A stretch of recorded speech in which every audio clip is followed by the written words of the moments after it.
अस्सलाम वालेकुम। कैसे हैं आप सब लोग? उम्मीद है आप लोग सब खैरियत से होंगे। आज हम चैप्टर 4 पढ़ेंगे सेल्स टैक्स का। अच्छा, अगर आपका कोई भी क्वेश्चन हो ना चैप्टर 1 से लेके 3 तक तो आप मुझसे पूछ सकते हैं। चैप्टर 4 में हम डिस्कस करेंगे कि शेड्यूल्स के ऊपर डिस्कस करेंगे। देखिए, ये बात तो हमने पहले आइडेंटिफाई कर ली थी कि वैल्यू सप्लाई में कि असेस वैल्यू पे 18% चार्ज होगा, ठीक है ना। इसकी एक एक्सेप्शन ये है कि थर्ड शेड्यूल आइटम के अंदर जो सेल्स टैक्स मैन्युफैक्चरर ने लगाया है वही सिमिलर चलेगा एंड कंज्यूमर तक। तो बीच में जितनी इंटरमीडिएट आती है ना, जैसे होलसेलर, डिस्ट्रीब्यूटर, रिटेलर्स, तो उनके ऊपर भी वही टैक्स लगेगा जो कि 18% है। अच्छा, इसके ऊपर हम डिटेल वीडियो बनाएंगे जिसमें हम ये डिस्कस करेंगे कि भाई ये टायर 1 रिटेलर, टायर 2 रिटेलर्स और ये बॉस पीओएस के ऊपर आराम से डिस्कस करेंगे। बहुत बड़ा चैप्टर है ये, इसकी कैलकुलेशन भी अलग होती है। अच्छा, अब हमारे पास आता है, वन नहीं है, टू नहीं है शेड्यूल, फर्स्ट सेकंड शेड्यूल नहीं है, थर्ड शेड्यूल हमने डिस्कस कर लिया, फोर्थ नहीं है, फिफ्थ और सिक्स पे आते हैं। ये दो शेड्यूल ऐसे हैं जो बहुत इंपॉर्टेंट है। सही है ना, बहुत ज्यादा इंपॉर्टेंट है, वाइल चार्जेबिलिटी ऑफ सेल्स और एक एट शेड्यूल। अच्छा, जीरो फिफ्थ शेड्यूल डील करता है जीरो रेटेड सप्लाईज पे, आप सबको पता है, और सिक्स शेड्यूल करता है एग्जाम सप्लाईज के ऊपर।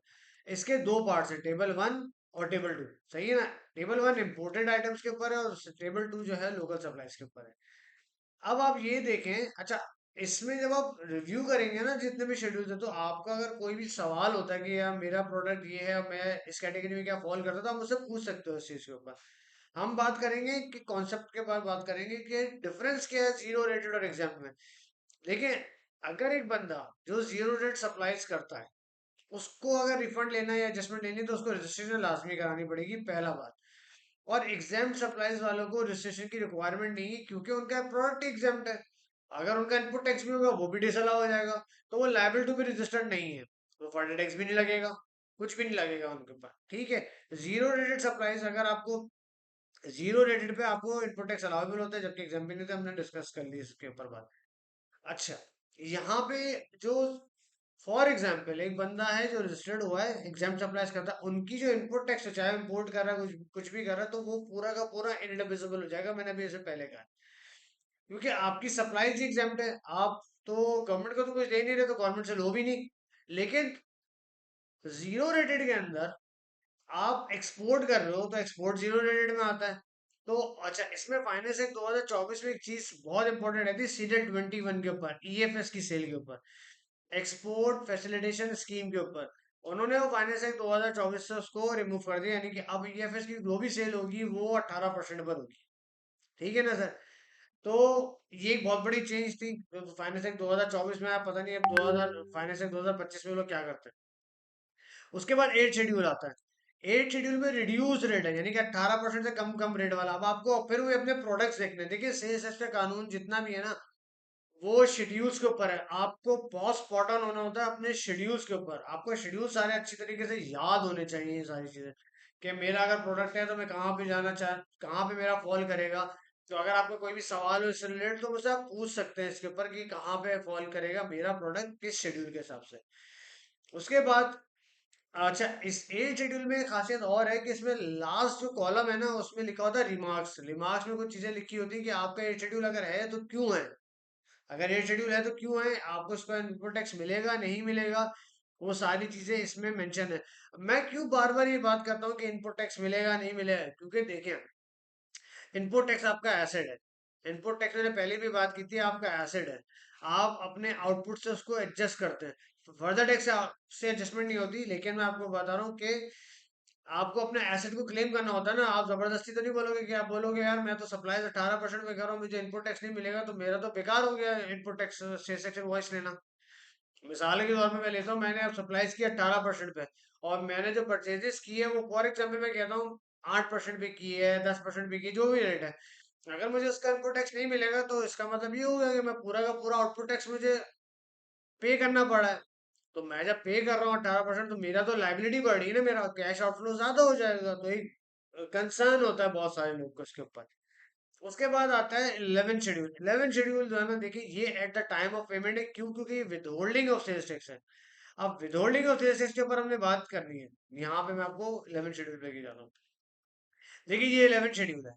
11 शेड्यूल में सबसे पहले आपने ये जो पहली लाइन है ना, ये वाला, ये जरूर पढ़ने ली। ये याद रखें कि हमेशा 11 शेड्यूल में ये जरूर पढ़नी है आपको अगर इसका कहने का मकसद होता है कि अगर आपने 1 से लेके 9 तक किसी भी कैटेगरी में फॉल करते हैं, यहाँ से ये 1 से लेके 9 तक आप किसी में भी फॉल करते हैं तो आपके पास विदहोल्डिंग ऑफ टैक्स नहीं आता। जैसे electric energy, gas, petroleum, vegetable की, टेलीकम्युनिकेशन, थर्ड शेड्यूल आइटम, फिर वही आ गया, थर्ड शेड्यूल आइटम के ऊपर विदहोल्डिंग नहीं होती है।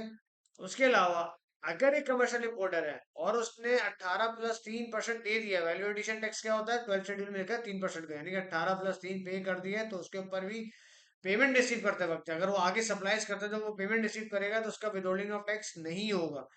उसके बाद 8 शेड्यूल में बात कर रहे हैं कि एक रजिस्टर्ड सप्लायर दूसरे रजिस्टर्ड सप्लाई से बाद कोई भी ट्रांजैक्शन करेगा तो उसके ऊपर एप्लीकेबिलिटी नहीं है। ये स्टोन क्रशर्स के ऊपर बात आ गई। उसके बाद ऊपर जाके देखिए टेबल है। अब आपको इस टेबल में देखना है, अगर आप नीचे कहीं फॉल नहीं करते तो आपको ऊपर जाके देखना है। एक चीज ये देखी जाती है लोग प्रैक्टिकली, ये बहुत इंपॉर्टेंट आता है। आपने कोई परचेजेस की हैं किसी ऐसे वेंडर से जो इनएक्टिव इनएक्टिव है, तो ये जो 5% का है ना, क्या ये एग्जाम्प्ट वाले पे एप्लीकेबल होगा? The answer is no. ये सिर्फ उस पर होगा कि आपकी प्रोडक्ट टैक्सेबल है और आप अनरजिस्टर्ड हो तो आप पे होगा। अगर एग्जाम सप्लाईज कोई बंदा करता हो अनरजिस्टर्ड है तो उसका 5% आप रजिस्टर्ड ही नहीं काटोगे नहीं। उसकी वजह ये आती है, उसकी वजह सुन, क्या वो लायबल टू बी रजिस्टर्ड है? वो लायबल टू बी जब रजिस्टर्ड ही नहीं है तो उसका फिर पाँच वो सेसेक में रजिस्टर्ड नहीं है, सॉरी, तो आप उसका 5% क्यों विदहोल्ड करो? आप नहीं करोगे। ये सिर्फ टैक्सेबल सप्लाईज के लिए है। ये याद रखिएगा मेरी बात, आपको मैं बहुत बार बार बार बता चुका हूँ। ठीक है ना दोस्तों, तो ये बता। उसके बाद यहाँ पे सारी चीजें आप पढ़ सकते हैं। देखिए, इस चीज को पढ़ने का मकसद मैं आपको बताऊं कि जब तक आपका माइंडसेट, आपका कॉन्सेप्ट क्लियर नहीं होगा ना, मैं आपको बता नहीं पाऊंगा। हर इंडस्ट्री का हर प्रोडक्ट और सर्विस डिफरेंट डिफरेंट होता है, और आपको ये देखना पड़ता है कि आप किस प्रोडक्ट और सर्विसेज में फॉल करते हो। ठीक है दोस्तों। उसके बाद हम आते हैं यहाँ पे 12th शेड्यूल पर। 12th शेड्यूल ये है कि वो ये कहता है कि भाई आपने कोई भी इम्पोर्टेड प्रोडक्ट मंगाया ना, वो 3% चार्ज होगा, यानी कि 18+3, बट सम कंडीशन। अगर आपने कोई ऐसा रॉ मटेरियल मंगाया है या कोई ऐसा गुड्स मंगाया है जो इन हाउस कंजम्पशन के लिए है, इन हाउस कंजम्पशन के लिए बात आ रही है, उसके ऊपर 3% चार्ज नहीं होगा। कमर्शियल इंपोर्टर पे हमेशा 3% चार्ज होगा, क्योंकि वो इन हाउस यूज कंजम्पशन के लिए नहीं होता, वो जैसा प्रोडक्ट लेते हैं वैसे वैसे वैसे का वैसा भेज देते हैं। तो आप सारी चीजें इसकी देखिए ना ट्वेल्थ शेड्यूल की, तो आपको पता लग जाएगा कि ये सारे रॉ मटेरियल से मुताल्लिक है, इसके ऊपर कोई वैल्यू एडिशन नहीं आई है। ठीक है ना?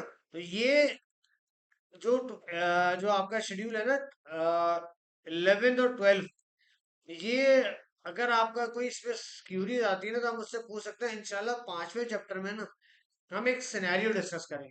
हम एक पूरा एक सिनेरियो लेंगे, उसकी वर्किंग बनाएंगे, ताकि आपको पता लग जाएगा कि कौन सा गुड कौन से क्लासिफिकेशन में कब ये एग्जाम्प्ट है, कब टैक्सेबल है, कब इसकी विदहोल्डिंग करनी है, कब नहीं करनी है, पूरी डिटेल वर्किंग करेंगे।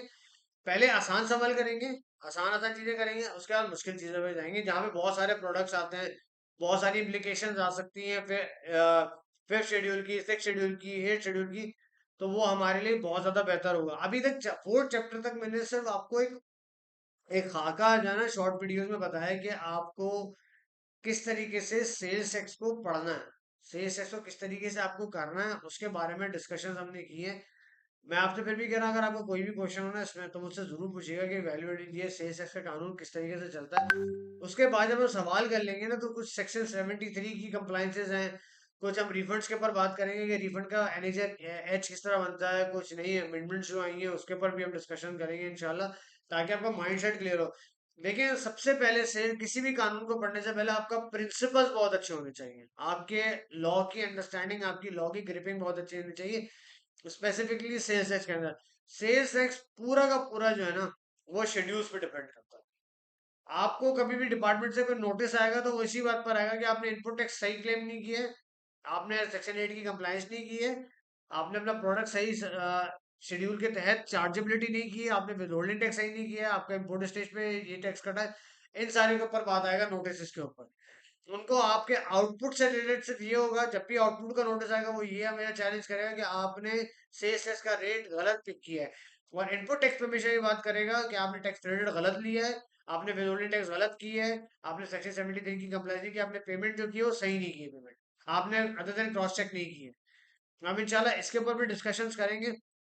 मैं फिर कह रहा हूँ आपको बिगनर से एक्सपर्ट लेके जाना है, बिगनर से एक्सपर्ट लेके जाना है, तो इंशाल्लाह इस चैप्टर्स बहुत ज्यादा चलेंगे।